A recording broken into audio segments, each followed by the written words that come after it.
নমস্কাৰ জব আপডেটৰ নতুন ভিডিঅ' এটাত স্বাগতম জনালো সকলোকে অসমৰ যি সকল ল'ৰা ছোৱালী আছে তেওঁলোকৰ কাৰণে এটা ভাল খবৰ ভাল সুযোগ এটা আহিছে আৰু সেই সুযোগটো আপোনালোকৰ ক'ৰ পৰা আহিছে মই দেখুৱাই আছো চাওক এটো আপোনালোকৰ মল ভ্যাকেন্সি নতুনকৈ আহিছে mall all India malls staff recruitment 2025 ইয়াত কি কোন কিটা মলৰ পৰা আহিছে মই ইয়াতে দেখুৱাই আছো প্ৰথমটো হৈছে বিশাল মেগা মাৰ্ট দুই নম্বৰটো হৈছে ভি মাৰ্ট পিছৰটো V2 নেক্সট টু আপোনালোকৰ বিগ বাজাৰ আৰু তাৰ নেক্সট টু সিটি সেন্টাৰ আৰু সেন্ট্ৰেল মল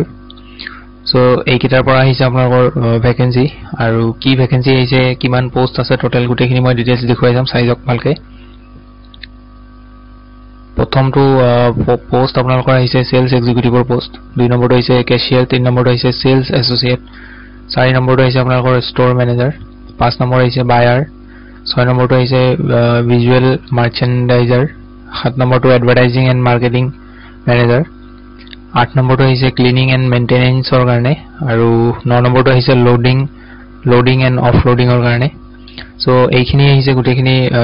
টোটাল ভ্যাকেন্সি এইখিনি আৰু ইয়াৰে আপোনালোকৰ ভ্যাকেন্সি ওয়াইজ আপোনাৰ মানে পোষ্ট ওয়াইজ আপোনালোকৰ কোৱালিফিকেশন বেলেগ বেলেগ হ'ব যেনেকৈ ধৰক আপোনালোকৰ সেলসৰ কাৰণে আপোনালোকৰ 12 বা গ্ৰেজুৱেচন কৰা হ'ব লাগিব কেশিয়াৰৰ কাৰণে বিকম পাছ লাগিব সেলসৰ কাৰণে আপোনালোকৰ একে হাই সেকেন্ডাৰী পাছ কৰা মিনিমাম হ'ব লাগিব আৰু ষ্ট'ৰ মেনেজাৰৰ কাৰণে ডিগ্ৰী পাছ হ'ব লাগিব ঠিক তেনেকৈ ক্লিনিং আৰু মেইনটেনেন্সৰ কাৰণে এইবোৰ আপোনালোকৰ 10 পাছ কৰা বা 12 পাছ কৰা হ'লে হৈ যাব ইয়াত দিয়া আছে তলত মই তথাপি একবাৰ কৈ দিলো আপোনালোকক টোটাল নাম্বাৰ অফ ভ্যাকেন্সি আপোনালোকৰ 3380 পোষ্ট আছে 3380 পোষ্ট আৰু এটো male female both candidates can apply কোৱালিফিকেশনৰ কথা মই ওপৰত ক'লোৱে হলো মই আকৌ এবাৰ ইয়াতে দিয়া আছে যেটো কৈ দিছো ইয়াতে মিনিমাম আপোনালোকৰ 8 10 12 graduation pass or equivalent from a recognized or institute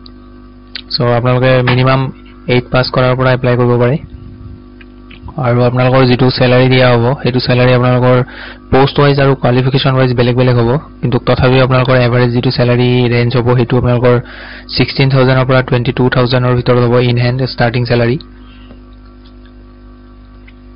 আৰু আপোনালোকৰ এইটো যেটো এজ লিমিট দিয়া আছে সেই এজ লিমিটটো আপোনালোকৰ 18 মিনিমাম হ'ব লাগিব আৰু ম্যাক্সিমাম 45 হ'ব তাতকৈ ওপৰত হলে এপ্লাই কৰিব নোৱাৰে এতিয়া এপ্লাই কৰিবৰ কাৰণে আপোনালোকৰ ডকুমেন্টছ পাতি কি লাগিব তাৰ বিষয়ে মই দেখুৱাম চাইজক ইয়াতে দিয়া আছে সব required documents for this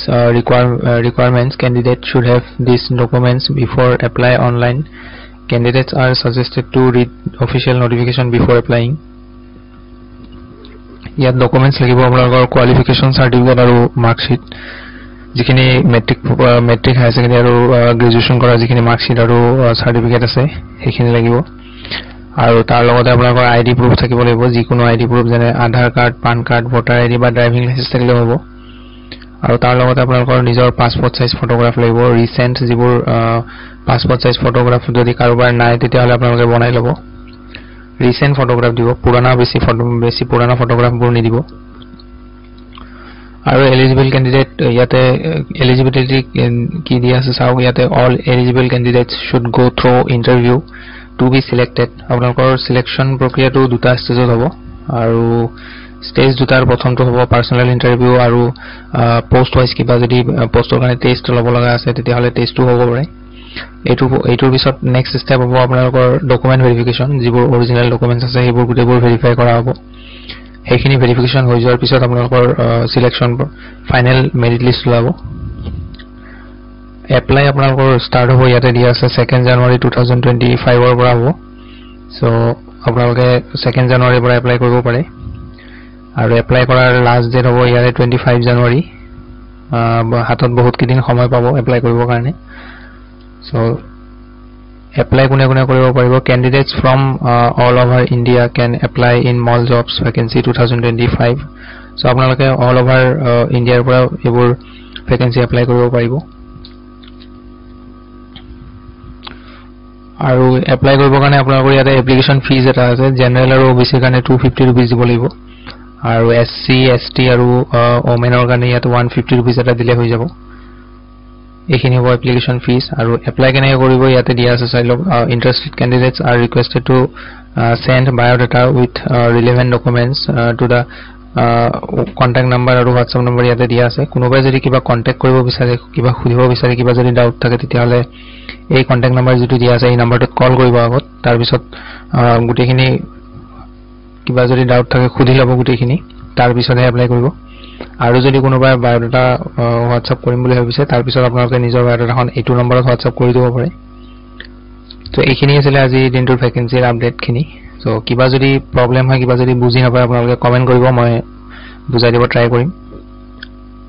so এইখিনি আছিল আজি দিনটোৰ ভ্যাকেন্সিৰ মই আপডেটটো আপোনালোকক দিলো আশা কৰো আপোনালোকে ভালদৰে বুজি পালে সো আজিলৈ আহো ধন্যবাদ নমস্কাৰ